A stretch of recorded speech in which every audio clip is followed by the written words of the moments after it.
Welcome to People Doing Good for Others.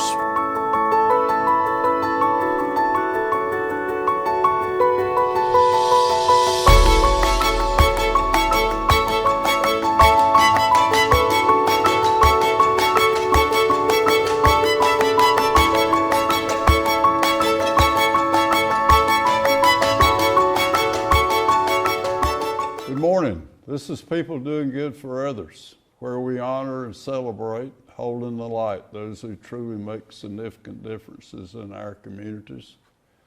I'm Gary York, and I'm grateful for this opportunity. I want to thank Wilkes Communications, River Street Networks, and WIFM for this opportunity. We're going to be honored today by Ms. Kayla Mounce. She's a vital part of the Wilkes County Soil and Water Conservation District, a native of Wilkes County, East Wilkes High School, App State, with a master's degree, and pursuing several other involvements of certification. We're grateful that she's with us, and we're grateful that you choose to be with us today. So good morning to you, my friend. Good morning, Gary. Thanks for having me. I want you to go back to your first interest in the things that we're doing today. How did that happen, Kayla Mounce? Okay, so I have to say that it probably started, I have grown up on my grandparents' farm with my mom and dad as well. They had a poultry farm up until I was in high school, and they still raise beef cattle.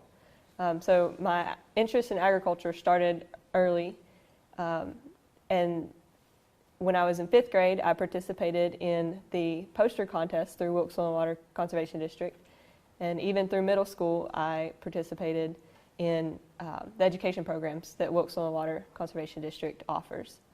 And even in high school, I stayed connected, did internships, participated in FFA, loved everything involving agriculture and the environment. I loved being outside. Gardening, things like that. So that's kind of where my interest all started, involving agriculture. Do some public speaking? Some. Actually, the 7th and 8th grade contest that Wilkes Soil and Water provides is our speech contest. Okay. And so I participated in those in middle school, and we still offer those today. Our education coordinator, Julia Hardy, she heads up all the contests and the 5th grade field days that I mentioned, and Envirothon, and those are great programs that help teach agricultural topics. Kayla Mounce, the 5th grade visit to the McGee Center, what do those individuals will take away, the youngsters, and I'm sure that how wonderful that must be. Tell us about what we will hopefully share with those youngsters that come to that day. Okay, so that is held normally in a normal year, non-COVID year. It's held in person at our Edwin H. McGee Center, and it consists of 5 stations, and that is soils, forestry, aquatics, wildlife, and then our contest theme, which this year it is We All Live in a Watershed. And that contest theme changes yearly on a rotational basis. And the students will go around and visit each of those stations and learn about those topics by professionals in that field. It's really great. The wildlife officers, they'll bring skins. Foresters will come and help with tree identification. There's a lot of things that students take away from that. This year, it is actually all virtual. We have recorded the stations at the McGee Center just like normal, and we've made a virtual field trip for the students. And like I said, our education coordinator, Julia Hardy, she has worked really hard and done an excellent job putting that together this year. So you went to as a 5th grader? Yes, I did. You did? Yep. You remember that day? Yeah. Actually, that was when I first learned about soil and water. And I met actually one of the people I work with now. He was there that day. I remember him teaching one of the stations. So, oh my goodness. That was Barry Greer. So yeah, it was very impactful for me as a student, and I am really glad to be back and help make that same impact on students now. I bet. Wow. Kayla Mounce, I want you to share a little bit more about this calling, and did it like happen in a day, or just how did a youngster who, I think it's quite amazing your interest in soil and water and animals and forestry. Go back and do that again. Just help us with that, if you will. Okay, so a large part of it also came from my dad. He participated in FFA when he was in high school. He actually went out to Oklahoma for the land judging competition. Oh my goodness. And when I went in high school, I definitely wanted to do that. I wanted to, Dad always showed me, soil textures, and was always kind of a mentor in that growing up. And so when I went to high school, I participated in those programs, and I actually was able to go to Oklahoma as well for the national competition when I was in high school. Did you really? And so that was very impactful. I had two great ag teachers, Stephen Calloway and Matthew Green. They were very influential in supporting this career field. So that's definitely added to this calling. So after East Wilkes, then what will we do then? So I attended Appalachian State University and got my degree in sustainable development. What does that mean? Sustainable development. So that's always the question I get. It's actually a very wide variety, but my focus was on agriculture and environmental sciences. So I took a lot of classes in out on the farm, the Vinoy farm that App State has. I was also very interested in GIS, which is Geographic Information Systems. So that's mapping and a lot of the technical side of what I do now, which is conservation planning. Conservation planning. Mm-hmm. Okay. You're also a product of Wilkes Community College, part of that? Yes, I actually finished college early because I took a lot of dual enrollment classes through the Career and College Promise program that Wilkes Community has while I was in high school. Okay. So we also shared that it just, what a gift that it just fell in place for you to have this career. Mm-hmm. And how did that happen? So that was just perfect timing, as far as I knew that I wanted to be in that field, but a lot of times, sometimes it may be hard to find, your exact career that you really want close to home, at least starting out of college. And it just so happened that the person who was in my position before had just taken a job with the state as I was graduating, and so that just fell into place. You said yes. Yes. So. Wow, way to go. So when did you come with the district? I started last July. Okay. Full time. All right. So been there a little over a year now. One of the things that I've noticed in our conversations, you refer constantly to working in teams. You talked about it in middle school and high school, and now your group. This bonding that you have with your group now, can you tell us about how important it is to be with people and to work together and to be stronger because you're working together? Oh, absolutely.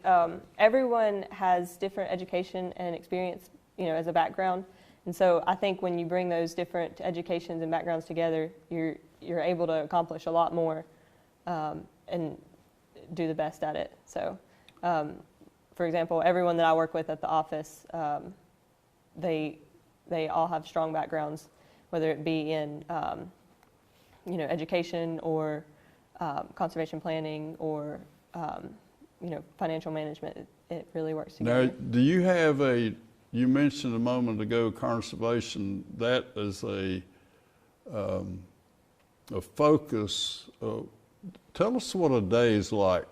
Just say what does Kayla Mounce, what do you do? Tell us about, again, give us a title and what does that mean? Okay, so my title is Resource Conservationist and Grants Administrator. So because we work with farmers, every day is a little bit different. You know, it depends on the weather, it depends on what time of year it is. But most of the time, I'm about 50% outside, 50% inside. We visit farms. I know Rob talked about our ag cost share programs earlier and ag wrap programs. So we'll visit those farms for initial visits to determine resource concerns. And then the farmers that have contracts with us will go out there and help them as they complete their contract. And then inside, we also do the paperwork as far as mapping. I do a lot of mapping. We actually have a drone that helps me do that, and turning in the paperwork. So when you came on staff, the drone was there? Yes. Tell us how you got into that and the certifications and all those things, if you will. So that was part of the requirement when I was hired, was to become a certified drone pilot. And so in the interview process that you Yes. were told that this would be part of your assignment. Yes, I had never flown a drone before. I was pretty nervous about it because I don't play a lot of video games, and your hands, I'm not used to that. But I had a lot of background in mapping, so the GIS that I had for my education at App was very helpful. But I studied really hard. I took the Part 107 exam, which is through the FAA, which is the Federal Aviation Administration. So I'm certified for government and commercial flight for the drone. And so yeah, we use it. It saves a lot of time. It makes my job a lot safer a lot of times, as far as, if we need to fly over a place that's hard to get to see what it looks like, we can use the drone for that. Well, can you think of an example of, just tell us about how you'd use it. So one example is we had a conservation plan that had forest trails, and so we used it to fly over that area of land to see where the forest trails were, because if you look it up on like Google Earth, all you see is trees. You don't see where the timber has been cut, so a drone gives us real-time imagery, and we're able to see where the trails are, and it's also very accurate as far as we don't have to walk it and take GPS points all along the trail like you would before the drone. So that saves us time as far as not having to walk the whole thing, and it's also a lot safer because those are very steep roads, and snakes, those kind of things. So it's been an extremely good asset for us as we conservation plan. You mentioned GPS and the course. Give us some content at App State that would help you with the drone. Explain that to me. Okay, so they actually have a set of courses that you can take and become GIS certified. And so I took those, and that teaches us how to use the GPS equipment, how to use survey equipment, how to use the computer softwares where you're doing the mapping on the computer using Esri, ArcGIS, ArcMap, those kind of things. When you, let's revisit App State again, if you will. Those courses, you feel good about the preparation of choosing App State for where we would be today. Tell us about the degree. I want to talk about that degree and what you learned and how you feel about it when it was over. Absolutely. So as far as preparation, I did my undergrad in sustainable development, which gave me a lot of agriculture background, environmental science background, those kind of things. And then my master's degree is in geography, so that's where I got a lot of the technical computer skills that I needed for this job. And then I also did a soil science certificate at NC State, and so that gave me a lot of the What does that mean? Soil science. So there I learned, plant nutrients that are in the soil, how they're used, how to plan and put them back into the soil, how farmers plan and put nutrients back into the soil for maximum yields, which I use that now to create nutrient management plans for farmers. Let's talk about that. It's a good time to do that right now. Okay.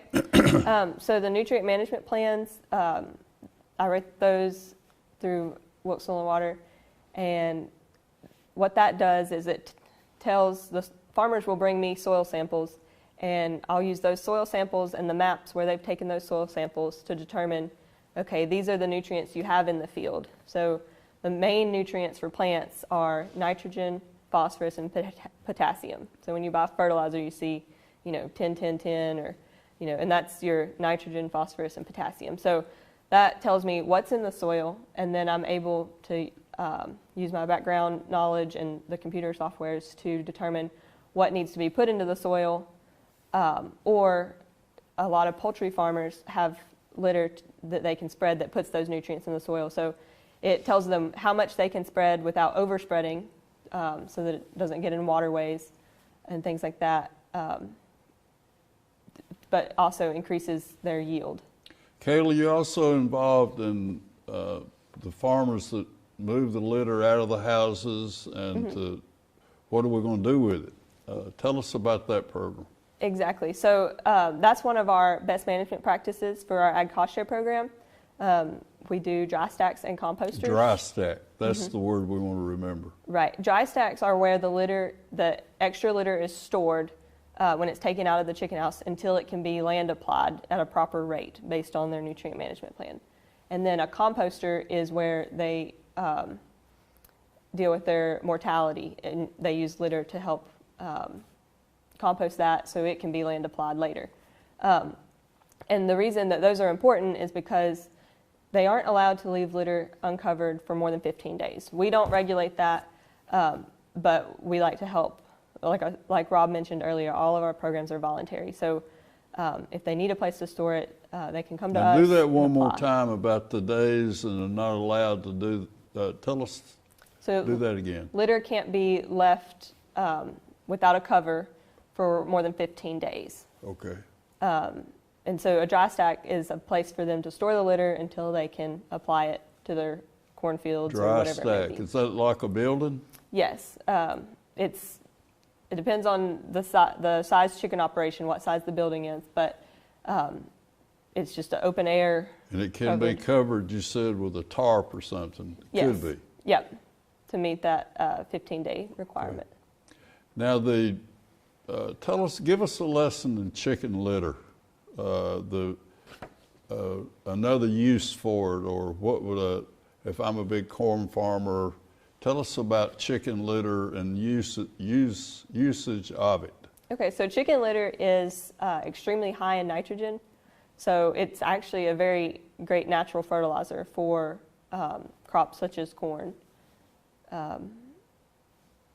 Okay. So if I'm a farmer, I might be next door to a poultry farmer, and I want to buy what comes out of that house. Is that kind of how that works? Yeah. So some farmers sell their litter to a third-party applicator, which is what you would be, or many farmers have land that they apply it to themselves. So. All right. And you told, as you educated me, it's more cost effective than buying nitrogen, that they can buy the chicken litter and use it in place of. Absolutely. Nitrogen fertilizers can be expensive, so chicken litter is definitely a more cost effective way when it's applied at a safe rate properly. Okay. What are some other things you do? So I also help write grants. That's a good time. Let's really get into that. Okay. Since I've been there, we actually just received a grant not long ago for, it was an Ag Ventures NC State Extension grant for a plot master, which is a small piece of equipment that we rent out for food plots and things like that to help deer hunters. Deer hunters? Mm-hmm. Really? And also, it's a small piece of equipment, so it also helps like orchards, being able to go in between the trees. It's much smaller than our current no-till drills that we have to rent. So tell us about how do we become an astute grant writer? How do we, you're the go-to person for that. What are those things that make you a great grant writer? What are the things you learned? Well, I took a couple courses at App State for grant writing as well, but every grant is different, and I'm definitely learning that. So it's just making sure that you know your objectives and being able to address those clearly in writing, so that the grant committee understands what you're going after and why. So, if I understand, say a lady farmer or a man farmer, how do we find the grants? How do you find that money? How do you know where it is? So it can come from all different sources. That just takes a lot of research. Research, like computer skills to find the research, word of mouth, just staying up to date as much as you can. Okay. So a farmer would come to you and ask you to help write a grant? Mostly I just write grants for our office, but if I know of grants that are available to farmers, I'll share that list to the farmers as well. Okay. So let's go back to what a day might be in the life of Kayla Mounce at the Wilkes Soil and Water District. Tell us about a little bit more about, you said you're half inside and half outside. Get a little bit deeper into that, if you will. Okay. So I assist Julia Hardy, our education coordinator. One education program I didn't mention earlier is the Envirothon program. That is where students, in middle school and high school, form a team of 3 to 5 students, and they learn about those topics that were at 5th grade field days: the soils, forestry, aquatics, wildlife, and then they have current environmental issues. And so they work together to complete some hands-on tasks and take a test, and it's a competition at the state level. They can win money and trips and stuff. So they learn about those and take those tests and compete.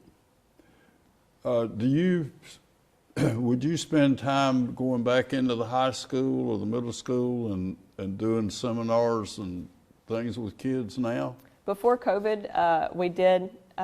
Julia Hardy and myself visited classrooms from elementary K all the way up to, we even hosted the community college horticulture classes a couple times last year. So, and we can do classroom visits, and then like the community college came to us one time, and so a variety of education programs. I want to make sure we understand about nutrient management. Would you revisit that for me?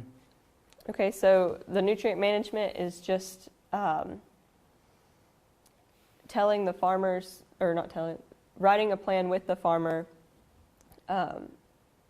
where they can spread their litter and at what rate they can spread their litter, or if they don't have litter, what nutrients are in their soil. And that comes from the soil sample. Yes, soil now, sample. North Carolina understands has been a real pioneer. For years it was free, and a nationwide leader in that part of environmental science, I guess you might say. When you talk about the soil sample, how does that work?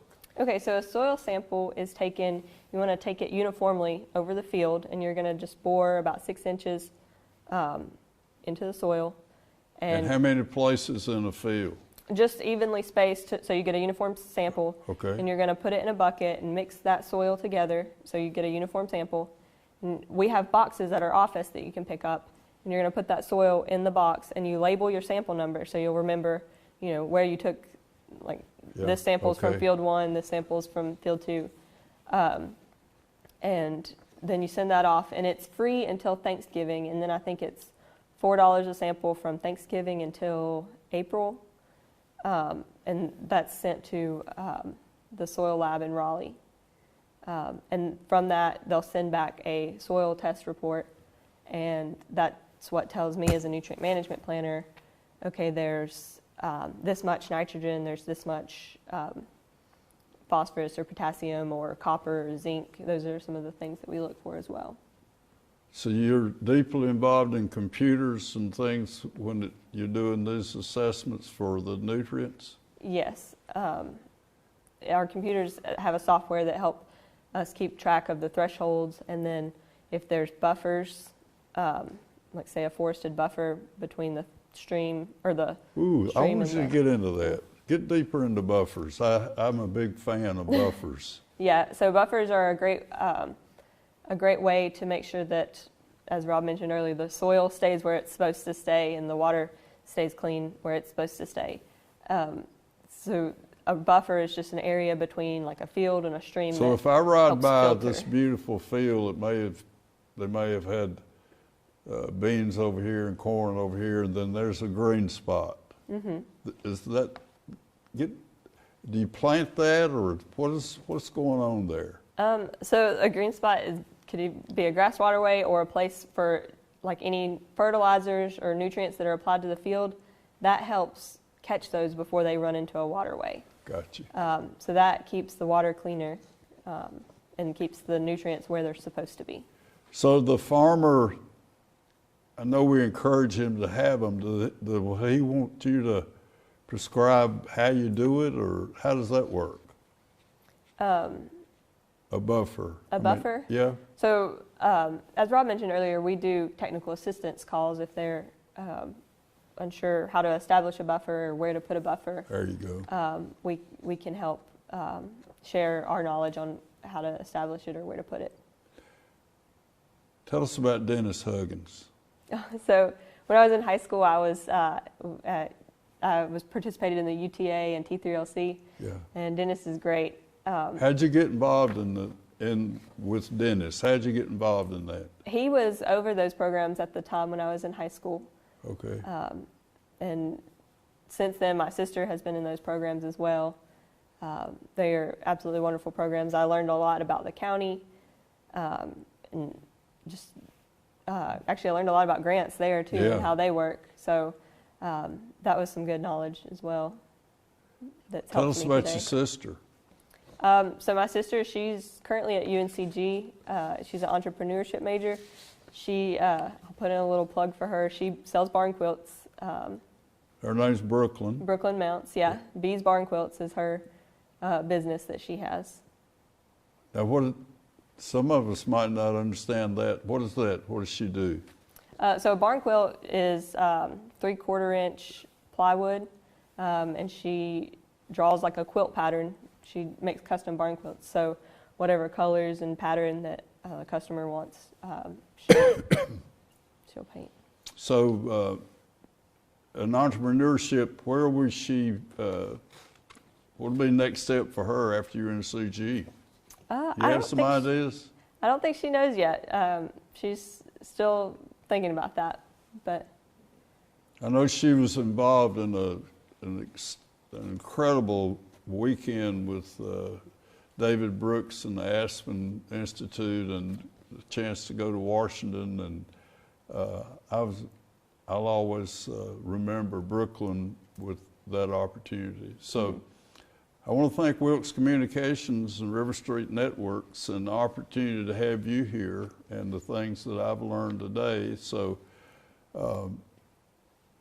as we wind down, thank you again for being here, and share with us where you are today, and how life has been just a real wonderful, like living a dream, and your career, and just a little bit about the gratitude that Kayla Mounce will have for the Wilkes County Soil and Water Conservation District. Well, it really is a dream to be able to, one, contribute back to the community that I grew up in, and two, have my dream job in that community. So that's a blessing in itself, and I appreciate the opportunity to be able to give back to farmers like my grandparents, and participate in programs, or help host and lead programs that I participated in when I was younger. So thank you for this opportunity. And I noticed you just really became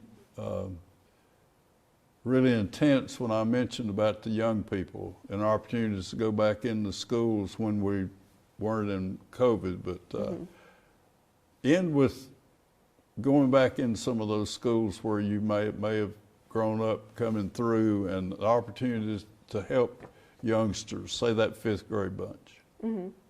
I mean, that's just an awesome opportunity for me because that's where I discovered what I wanted to do when I grew up. So just to be able to maybe inspire someone else and have the same impact that, you know, they had, the people in my position now had on me, that's a extreme blessing for me. So You've been a blessing to us. well, thank you. And thank you for being here, and this wealth of knowledge that I can tell that you're not only giving, but you're receiving, and you're growing as a person with the opportunities with the Soil and Water District. Thank you very much. Thank you.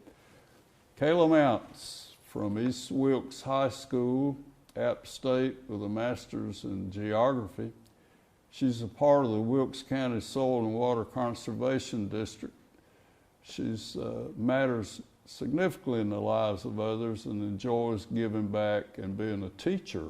And she's helps farmers understand nutrition of their products, soil samples, and working with cattle and water. So Kayla Mounce, what a real hero for Wilkes County, and a person whose heart is in the right place, who's mattered in significant ways, and that we're grateful that she would be part of people doing good for others.